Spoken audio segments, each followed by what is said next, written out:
Hi good morning.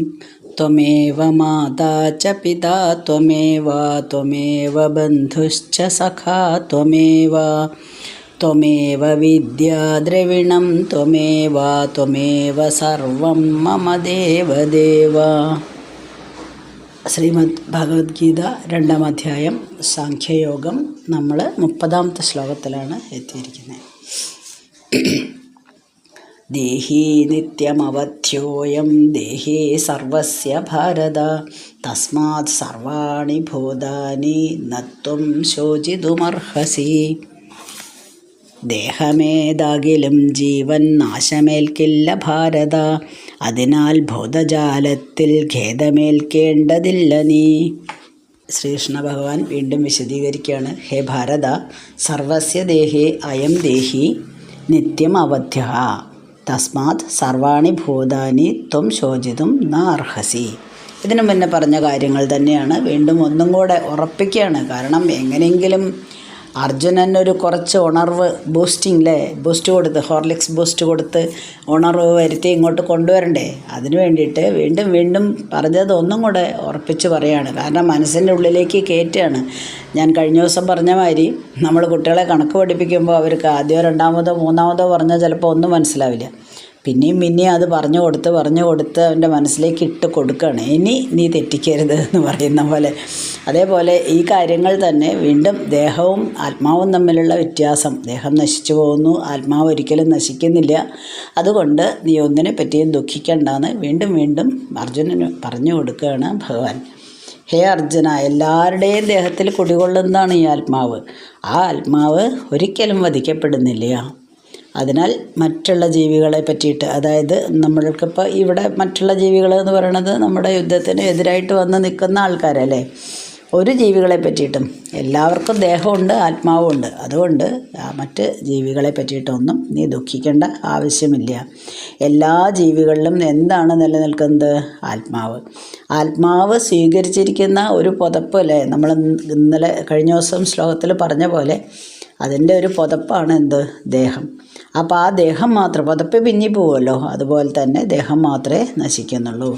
ആത്മാവ് നശിക്കുന്നില്ല എന്നുള്ളത് കൊണ്ട് തന്നെ നീ ഇപ്പോൾ ശോകം കളഞ്ഞ് ഒരു സങ്കടവും വേണ്ട, നിനക്ക് യുദ്ധത്തിന് തയ്യാറാവൂ എന്നാണ് പറയുന്നത്. ഇതൊക്കെ നമ്മൾ കുറച്ചൊരു ഹയർ ലെവലിലാണ് ശ്രീകൃഷ്ണൻ ഭഗവാൻ പറഞ്ഞു കൊടുക്കുന്നത്. അപ്പോൾ സാധാ മനുഷ്യന്മാർക്ക് ഇത്രയും ചിന്തിക്കാൻ കഴിവുണ്ടോ? അർജുനൻ്റെ സാധാ മനുഷ്യനാണല്ലോ. അപ്പോൾ അത്രയ്ക്കും ചിന്തിക്കാൻ കഴിവുണ്ടോ എന്നുള്ളതിന് ഉള്ള സംശയം കൂടെ അടുത്ത ശ്ലോകങ്ങളിൽ മാറ്റി കൊടുക്കുകയാണ്. അതായത് പരമ്പരയുള്ളതെന്നുള്ള നിലയ്ക്ക്, അതായത് ഉന്നത നിലവാരത്തിൽ നിന്ന് ചിന്തിച്ചാൽ ഇതൊക്കെ നമുക്ക് പറയാം. ശരീരം മാത്രമേ നശിക്കുന്നുള്ളൂ, ആത്മാവ് നശിക്കുന്നില്ല, അതെന്നും ശരീരം അനിത്യമാണ്, ആത്മാവ് നിത്യത്വമാണ് എന്നൊക്കെ പറയാം. ഇനി മറ്റ് സാധാരണ ലൗകിക ജീവിതത്തിൽ ജീവിക്കുകയാണെങ്കിലും എങ്ങനെയാണ് എന്നുള്ളതാണ് അടുത്ത ശ്ലോകത്തിൽ വിവരിക്കുന്നത്. 31-ാമത്തെ ശ്ലോകം. സ്വധർമ്മമപി ചാവേക്ഷ്യ ന വികമ്പിതുമർഹസി ധർമാധിയുദ്ധോത് ശ്രേയോ അന്യക്ഷത്രിയസ്യ ന വിദ്യതേ. എൻ്റെ ധർമ്മം ഇതെന്നോർത്തിട്ട് ഇന്ന് അചഞ്ചലനാവുക. ക്ഷത്രിയനുരണത്തേക്കാൾ ഉത്തമം നർമ്മം ഏതുവാൻ. അർജുനനോട് വീണ്ടും തുടരുകയാണ്. നിൻ്റെ ധർമ്മമാണ്. സ്വധർമ്മമപി ചാവേക്ഷ്യ, സ്വധർമ്മം ച ആവേക്ഷ്യ വികമ്പിതും ന അർഹസി. ക്ഷത്രിയസ്യ ധർമ്മ്യാത് യുദ്ധാത് ശ്രേയഃ അന്യത് ന വിദ്യതേ. നിൻ്റെ ധർമ്മം എന്താണ് നോക്കിയിട്ട് നീ ചെയ്യുക. ഒരിക്കലും പതറാൻ പാടില്ല. കാരണം നീ ഒരു ക്ഷത്രിയനാണ്. ക്ഷത്രിയന് ധർമ്മയുദ്ധത്തെക്കാൾ ശ്രേയസ്കരമായിട്ട് മറ്റൊന്നും തന്നെ ഇല്ല. എല്ലാവർക്കും അവരവരുടേതായിട്ടുള്ള ഓരോ ധർമ്മങ്ങളുണ്ട് അല്ലേ. നമ്മൾ ഓരോ ദേഹം സ്വീകരിക്കുമ്പോഴും അതിൻ്റേതായിട്ടുള്ള ചില ധർമ്മങ്ങളുണ്ട്. അപ്പോൾ അർജുനനോട് പറഞ്ഞു കൊടുക്കുകയാണ്, നീ ക്ഷത്രിയനല്ലേ, നാടിനെ പരിപാലിക്കുക എന്നുള്ളതല്ലേ നിൻ്റെ കർമ്മം. അപ്പോൾ ഈ നാടിൻ്റെ ഭദ്രതയ്ക്ക് ഒരു ഭീഷണിയായിട്ട് വന്നിരിക്കുകയാണ് ഇപ്പോൾ ഈ യുദ്ധം തന്നെ. കാരണം അപ്പോൾ ആരാണോ അക്രമം കാണിക്കുന്നത് അവരെ ചെറുത്ത് തോൽപ്പിക്കുക എന്നുള്ളതാണ് ഇപ്പം നിൻ്റെ ധർമ്മം. ആ ധർമ്മം നീ ചെയ്തേ പറ്റൂ. ഇത് ഇങ്ങനെ ഒരു അവസരം കിട്ടുന്നത് തന്നെ വളരെ ശ്രേയസ്കരമാണ്. എല്ലാവർക്കും കിട്ടുന്ന അവസരമാണോ അത്? അല്ല. നമ്മളിപ്പം ടി വിയിൽ പാട്ട് കേൾക്കുമ്പം ചില കുട്ടികളല്ലേ പാട്ടിൽ സൂപ്പർ സ്റ്റാർ സിംഗറോ എന്തൊക്കെയോ ഇല്ലേ അതിൽ ഓരോ ചാനലും അതിലോരോന്നിലും ഔട്ടാവുമ്പോൾ ചെറിയ എലിമിനേഷനൊക്കെ നടക്കുമ്പോൾ ചെറിയ സങ്കടം വരും. എന്തിനാണ് സങ്കടപ്പെടുന്നത്? കാരണം എത്രയോ കുട്ടികളിൽ നിന്ന് സെലക്ട് ആവുക എന്നുള്ളത് തന്നെ വലിയൊരു കാര്യമാണ്. അത് കഴിഞ്ഞിട്ട് ഒരു 5-8 ലെവൽ പാടുക എന്നുള്ളത് അതിനേക്കാൾ വലിയ കാര്യമാണ്. അപ്പം തന്നെ അവർ പാടി പാടി തെളിഞ്ഞു. പിന്നീട് ഒത്തിരി എലിമിനേറ്റ് ആയാലും കുഴപ്പമൊന്നുമില്ല. അങ്ങനെ ചിന്തിക്കുമ്പോൾ അതുപോലെ തന്നെ നിൻ്റെ ധർമ്മം എന്താണോ അത് നീ ചെയ്യുക. അപ്പോൾ ഈ ഘട്ടത്തിൽ നിൻ്റെ ധർമ്മം എന്ന് പറയുന്നത് രാജ്യത്തെ രക്ഷിക്കുകയാണ്. അങ്ങനെയുള്ള സന്ദർഭം എല്ലാവർക്കും വരുന്ന ഭാഗ്യമല്ല ഇത്. നിനക്കത് കിട്ടി. അങ്ങനെ കിട്ടിയിരിക്കുന്നത് കൊണ്ട് നീ എന്തായാലും ഈ അധർമ്മികളും അക്രമികളൊക്കെയാണ് കൗരവർന്ന് നിനക്ക് നന്നായിട്ട് അറിയാലോ. അപ്പോൾ അവരോട് യുദ്ധം ചെയ്യാൻ വേണ്ടിയിട്ട് നീ ഒട്ടും ശങ്കിക്കേണ്ട ആവശ്യമില്ല. അതുകൊണ്ട് നീ നിൻ്റെ കർമ്മങ്ങൾ ചെയ്യുമെന്നാണ്. അപ്പം നമുക്ക് ഇപ്പം നമ്മളും ജനിച്ചു കഴിഞ്ഞാൽ പല പല സ്റ്റേജസ് കൂടെ കടന്നു പോയിട്ടാണ് അല്ലേ. ഇപ്പം ബ്രഹ്മചാരി, ഗൃഹസ്ഥൻ, അല്ലെങ്കിൽ ഗൃഹസ്ഥ, വാനപ്രസ്ഥം, സന്യാസി യോഗം, ഇങ്ങനെ പല ഘട്ടങ്ങളുണ്ട്. അപ്പോൾ ഓരോരുത്തർക്കും ഓരോരോ കർമ്മങ്ങളുണ്ട്. ബ്രഹ്മചാരി എന്ന് പറയുമ്പോൾ അപ്പോൾ അവിടെ എല്ലാം പഠിച്ച് ഉപനിഷത്തുക്കളും വേദങ്ങളൊക്കെ പഠിച്ച് നമ്മളുടെ ലെവലിൽ ചിന്തിക്കുകയാണെങ്കിൽ കുട്ടികൾ നമ്മുടെ വിദ്യാഭ്യാസ കാലഘട്ടമാണ്. അപ്പോൾ അതിലെല്ലാം പഠിച്ച് അപ്പോൾ അവരത് 100% പെർഫെക്റ്റായിട്ട് ആത്മാർത്ഥതയോടെ ചെയ്യണം. കാരണം അച്ഛനും അമ്മയും അത്രയ്ക്കും നമ്മൾക്ക് വിദ്യാഭ്യാസം തരാൻ വേണ്ടിയിട്ട് വളരെയധികം ബുദ്ധിമുട്ടുന്നുണ്ട്. ആ കാര്യമെങ്കിലും ഞാൻ എൻ്റെ പിള്ളേരോട് മുഴുവനും പറഞ്ഞു കൊടുക്കുന്നത് അതാണ്. അതെങ്കിലും നിങ്ങൾ ഓർക്കുക. അതോർത്ത് അവർ തരുന്നത് നിങ്ങളെ ഇത്രയും പഠിപ്പിക്കാമെന്ന് അവരെ ഏൽക്കുമ്പോൾ നമ്മുടെ ജോലി എന്താണ്? പഠിക്കുക. അതേപോലെ തന്നെ നീ ഗൃഹസ്ഥനായി കഴിഞ്ഞാലോ വീടും കുടുംബവും മര്യാദയ്ക്ക് ആത്മാർത്ഥതയോടെ നോക്കുക. എപ്പോഴും ഇങ്ങനെ ശകാരിക്കാതെ അയ്യോ എനിക്കത് ചെയ്യേണ്ടി വന്നല്ലോ, എന്നും ഇങ്ങനെ ഓരോ യോഗം ഇങ്ങനെയൊക്കെ ശപിച്ച് ജീവിക്കുന്നതിന് പകരം ഭാര്യയും മക്കളും ഉണ്ടെങ്കിൽ അവർക്ക് സുഖമായിട്ട് വേണ്ടതെല്ലാം കൊടുത്ത് പറ്റുന്ന പോലെ കൊടുത്ത് ആത്മാർത്ഥതയോടുകൂടെ കുടുംബം പുലർത്താൻ.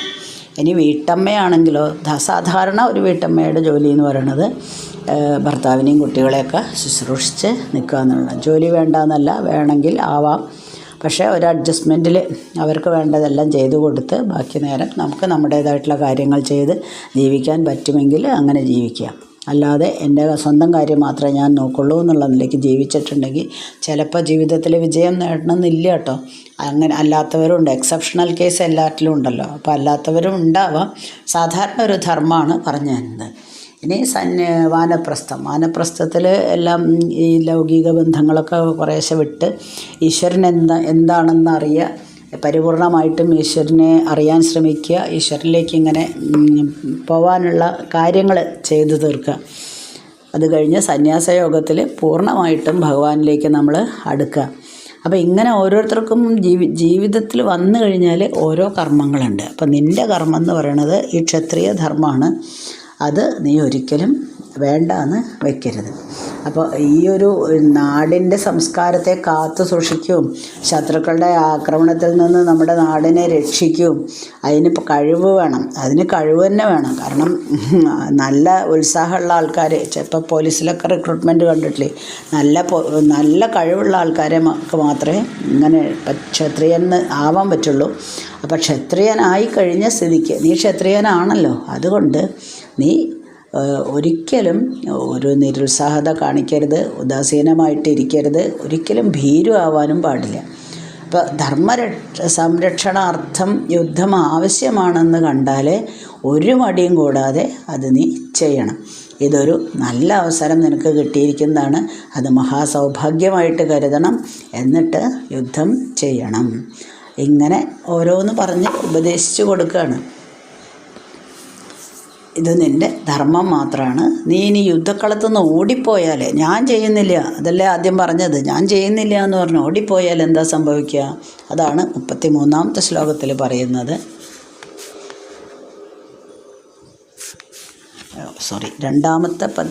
32-ാമത്തെ ശ്ലോകം വായിച്ചില്ലേ തോന്നുന്നു.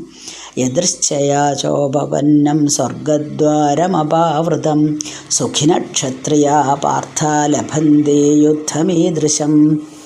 സ്വർഗദ്വാരത്തിലെത്തിക്കും ഇത്തരം യുദ്ധമോർക്കുകിൽ പുണ്യവാൻ ക്ഷത്രിയൻ അല്ലി ലഭിക്കുന്നു പരന്തപ. നമ്മൾ നേരത്തെ പറഞ്ഞ തന്നെ അർജുനനോട് സ്വന്തം കർമ്മങ്ങൾ ചെയ്യണം, എന്നാലേ നിനക്ക് എവിടെ കിട്ടുള്ളൂ, സ്വർഗലോകം കിട്ടുള്ളൂ. കാരണം അതാണ് നമ്മളുടെ, അല്ലെങ്കിൽ നമ്മൾ മരിച്ചു കഴിഞ്ഞാൽ പാപം ചെയ്ത് മരിച്ചു കഴിഞ്ഞാൽ നമ്മൾക്ക് സ്വർഗലോകമല്ല കിട്ടുന്നത്, നരകമായിരിക്കും കിട്ടുന്നത്. അപ്പോൾ എങ്ങനെ നോക്കിയാലും നീ ഈ കിട്ടിയ അവസരം വളരെ നന്നായിട്ട് ഉപയോഗിച്ച് നമുക്ക് ധർമ്മരക്ഷകരായ ക്ഷത്രിയർക്ക് ധർമ്മയുദ്ധം എന്ന് പറയുന്നത് ഒരു തുറന്ന സ്വർഗവാതിലാണ്. അപ്പോൾ അതിലേക്ക് തന്നെ എത്താൻ ശ്രമിക്കണം. ഇനി പറഞ്ഞു കൊടുക്കുകയാണ് ഓടിപ്പോയാൽ എന്ത് സംഭവിക്കുമെന്ന് ആണ് 33-ാമത്തെ ശ്ലോകം. അഥ ചേത് ത്വമിമം ധർമ്മ്യം സംഗ്രാമം ന കരിഷ്യസി തതസ്വധർമ്മം കീർത്തിം ച ഹിത്വാ പാപമവാപ്സ്യസി. അഥ ധർമ്മ്യം ഇമം സംഗ്രാമം ത്വം ന കരിഷ്യസി ചേത് തതഃ സ്വധർമ്മം കീർത്തിം ച ഹിത്വാ പാപം അവാപ്സ്യസി. ഈ യുദ്ധം നീ ചെയ്തില്ലെങ്കിൽ അതുകൊണ്ട് സ്വധർമ്മവും കീർത്തിയും ഒക്കെ പോയി നിനക്ക് പാപമായിരിക്കും നീ നിൻ്റെ ജീവിതത്തിൽ സമ്പാദിച്ച് കൂട്ടുന്നത് എന്നാണ്. ഇന്നു നീ ധർമ്മ്യമീ യുദ്ധം നന്നായി ചെയ്വീല എങ്കിലോ സ്വധർമ്മം വിട്ടുപേർ കെട്ടു പാപവാക്കായി ഭവിച്ചിടും. അപ്പം നീ പിന്മാറാനാണോ ഉദ്ദേശിക്കുന്നത്? അതല്ലേ നീ പറഞ്ഞിട്ടുണ്ടായിരുന്നേ. അത് ക്ഷത്രിയനെ സംബന്ധിച്ചിടത്തോളം സ്വധർമ്മം കൈവെടിയലാണ്, ഉത്തരവാദിത്വത്തിൽ നിന്ന് ഒഴിഞ്ഞു മാറലാണ്. നമ്മളൊരു കാര്യം ചെയ്യാൻ നമ്മളെ ഏൽപ്പിച്ചു കഴിഞ്ഞാൽ അതൊരു റെസ്പോൺസിബിലിറ്റിയാണ് നമ്മുടെ. ആ ഉത്തരവാദിത്വം നമ്മൾ ഏറ്റെടുത്ത് വളരെ ധൈര്യപൂർവ്വം മുന്നോട്ട് പോയി നമുക്ക് അത് ചെയ്ത് തീർക്കേണ്ട ഒരു കടമയുണ്ട്. അയ്യോ ഞാനൊന്നും ചെയ്യില്ല കേട്ടോ എന്ന് പറഞ്ഞിട്ട് ഓടിപ്പോകുന്നത് തെറ്റാണ്. ഓപ്പോസിറ്റ് ടീമിൽ, അതായത് നമ്മളെ തോൽപ്പിക്കാൻ വരുന്നവർ അക്രമികളാണ്, അവർ വധ്യരാണ്, അവരെ വധിക്കണം. അവരെ വധിക്കാതിരിക്കരുത്, കാരണം അവർ അക്രമം കാണിച്ചു കൂട്ടുന്നവരാണ്. അപ്പോൾ അവരെ ഉന്മൂലനം ചെയ്യുക എന്നുള്ളതാണ് നമ്മുടെ ലക്ഷ്യം. അപ്പോൾ നമ്മളെല്ലാവരും ഈ ലോകത്ത് വന്നിരിക്കുന്നത് ഓരോ ദേഹം എടുത്തിട്ടാണ്, നമ്മൾ ഓരോ ദേഹത്തിലാണ് എന്ന് ജനിച്ചിട്ടുള്ളത്. അതിനൊക്കെ ഓരോരുത്തർക്കും ഓരോരോ ഉദ്ദേശം ഭഗവാൻ തന്നിട്ടുണ്ട്. അപ്പോൾ നമ്മളുടെ വാസനയ്ക്ക് അനുസരിച്ചിട്ടുള്ള ഒരു ദേഹം കിട്ടുകയാണ്. അത് അനുഭവിച്ച് തീർക്കാൻ പറ്റുകയാണെങ്കിൽ നമ്മൾ വളരെ ഉന്നതന്മാരായിട്ട് മാറും. അതായത് എല്ലാവർക്കും അവരവരുടെ വാസനയ്ക്ക് അനുസരിച്ചിട്ടുള്ള കർമ്മം ചെയ്യാൻ പറ്റണമെന്നില്ല. അങ്ങനെ പറ്റുകയാണെങ്കിൽ അതിനെ സ്വധർമ്മം എന്ന് വിളിക്കും. അപ്പോൾ അർജുനനെ സംബന്ധിച്ചിടത്തോളം ക്ഷത്രിയനാണ്, സാഹസകർമ്മങ്ങൾ ചെയ്യാനുള്ള ധൈര്യം വേണം.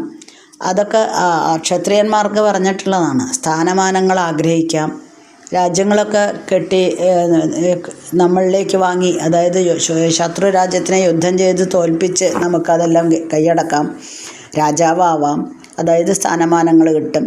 അതൊക്കെ ക്ഷത്രിയ ധർമ്മങ്ങളാണ്. അപ്പോൾ ക്ഷത്രിയ ധർമ്മം ആണ് അർജുനൻ്റെ സ്വധർമ്മം. ഓരോരുത്തർക്കും ഓരോ ധർമ്മങ്ങളുണ്ടല്ലോ.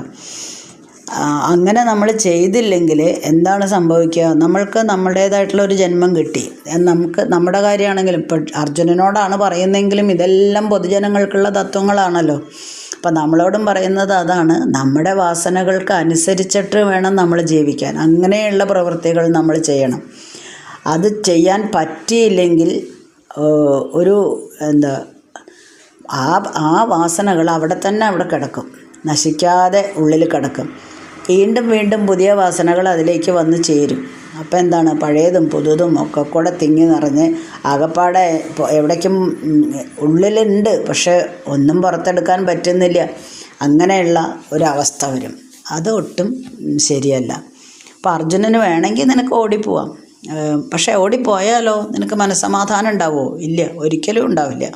അപ്പം നീ അയ്യോ ഞാൻ അന്നത്തെ എൻ്റെ അവസരം വെറുതെ നഷ്ടപ്പെടുത്തിയല്ലോ ഭഗവാനെ എന്ന് പശ്ചാത്തപിക്കേണ്ടി വരും. ഇവിടെയും കുട്ടികളോട് പറയുന്നത് ഞാനൊന്ന് ഓർമ്മിപ്പിക്കുകയാണ്. പഠിക്കാൻ പറഞ്ഞാൽ അവർക്ക് അപ്പോഴൊന്നും പറ്റില്ല. അത് കഴിഞ്ഞ് പഠിച്ചു കഴിഞ്ഞ് ഒരു മാർക്കിന് ഒരു A+ പോകുമ്പോഴോ അല്ലെങ്കിൽ ഒരു മാർക്കിന് നമ്മുടെ ഫസ്റ്റ് സ്ഥാനം പോകുമ്പോഴോ അപ്പോൾ അവർ മിസ്സേ അന്ന് ഒന്നും കൂടെ പഠിക്കായിരുന്നു അല്ലേ പശ്ചാത്തപിക്കുകയാണ്. എന്താ കാര്യമുള്ളത്? ഒന്നുമില്ല. അപ്പോൾ നമ്മൾക്ക് എപ്പോഴും നമ്മുടെ കർമ്മത്തിനനുസരിച്ചിട്ടുള്ള ഒരു കർമ്മപഥം കിട്ടണം എന്നില്ല കേട്ടോ. കാരണം ഇപ്പോൾ അച്ഛനും അമ്മയും ടീച്ചറാണ്, മക്കളെ ടീച്ചർ തന്നെ ആക്കണമെന്ന് അച്ഛനും അമ്മയും ശഠിക്കുകയാണ്. പക്ഷേ മക്കൾക്ക് അതിൽ ഒരു മകനോ മകൾക്കോ അതിൽ യാതൊരു ആഗ്രഹവും ഇല്ലെങ്കിൽ പിന്നെ അവനെ പിടിച്ച് ടീച്ചറാക്കിയിട്ട് എന്താ കാര്യം? ഇപ്പോൾ പുതിയ ട്രെൻഡ് എഞ്ചിനീയർമാരും ഡോക്ടർമാരും ഒക്കെയാണല്ലോ. കുട്ടിക്ക് തീരെ ഡോക്ടറാവാൻ ഇഷ്ടമല്ല, ചിലപ്പോൾ എഞ്ചിനീയർ ആവാനായിരിക്കും ഇഷ്ടം, ചിലപ്പോൾ അതോ അല്ലാതെ വേറെ ഫീൽഡിൽ പോകാനായിരിക്കും. പക്ഷേ അച്ഛനും അമ്മയും നിർബന്ധിക്കുകയാണ്, നീ ഇതേ ആയേ പറ്റൂ. കാരണം വീട്ടിലൊരു ഡോക്ടർ വേണമെന്നുള്ളത് അവരുടെ ആഗ്രഹമായിരിക്കും. അപ്പോൾ അതിലേക്ക് വേണ്ടിയിട്ട് കുട്ടിയെ അങ്ങോട്ട് ഫോഴ്സ് ചെയ്യുകയാണ് ചെയ്യുന്നത്. അങ്ങനെയൊക്കെ വന്നു കഴിഞ്ഞാൽ നേരത്തെ പറഞ്ഞ പോലെ അവരുടേതായിട്ടുള്ള കർമ്മപഥം കിട്ടാതിരിക്കും. അത് അധർമ്മമായിട്ട് മാറും. സ്വധർമ്മത്തിന് പകരം അത് അധർമ്മമായിട്ട് മാറും. അതേപോലെ തന്നെ നമ്മൾ ശ്രീനിവാസൻ്റെ ഒരു സിനിമയിൽ കണ്ട പോലെ വീട്ടിൽ നിന്നെല്ലാം വിട്ട് ഞാൻ നാളെ മുതൽ സന്യാസിയാവാൻ പോവുക എന്ന് പറഞ്ഞ് പോകുന്നൊരു സിനിമയുണ്ടല്ലോ, എന്താ ചിന്താവിഷ്ടയായ ശ്യാമളയോ അങ്ങനെ എന്തോ മറ്റേ. അങ്ങനെ ഭാര്യയോടും സന്താനങ്ങളോടുമുള്ള ജീവിച്ചും അനുഭവിച്ചും തീർക്കേണ്ട കുറേ കാര്യങ്ങളുണ്ട്. അതൊന്നും ചെയ്യാതെ ഞാൻ വീട് വിട്ട് ഞാനിതാ നാളെ തൊട്ട് ഭഗവാനെ പ്രാർത്ഥിക്കാൻ പോവുകയാണെന്നും പറഞ്ഞ് പോവരുത്. അങ്ങനെയൊക്കെ ചെയ്തു കഴിഞ്ഞാൽ നമ്മുടെ വിഷയവാസനകൾ നശിപ്പിക്കാൻ സൗകര്യമില്ലാതെ ഇങ്ങനെ നടന്നാൽ അവസാനം നമ്മുടെ മനസ്സ് വീണ്ടും അസ്വസ്ഥമായിട്ട് മാറും. അതിനെയാണ് നമ്മൾ പാപം ചെയ്തു എന്ന് പറയുന്നത്. അപ്പോൾ ഇതൊക്കെ നീ ഓർക്കൂ അർജുന. ഇനി അടുത്ത ശ്ലോകത്തിൽ അകീർത്തി എങ്ങനെയാണ് വരുന്നത്, എന്താണ് വരുന്നത് എന്നൊന്നും കൂടെ വിവരിച്ചു കൊടുക്കുന്നുണ്ട്. അപ്പോൾ നിൻ്റെ ധർമ്മം നീ അനുഷ്ഠിക്കണം, അതുകൊണ്ട് യുദ്ധത്തിന് വേണ്ടിയിട്ട് തയ്യാറാവൂ അർജുന എന്ന് ഒരിക്കൽ കൂടെ ഭഗവാൻ കൃഷ്ണൻ അർജുനനെ ഓർമ്മിപ്പിക്കുകയാണ്. ഓക്കെ, നമ്മൾ 33 ശ്ലോകങ്ങൾ ചൊല്ലിക്കഴിഞ്ഞു. അടുത്ത ദിവസം 34.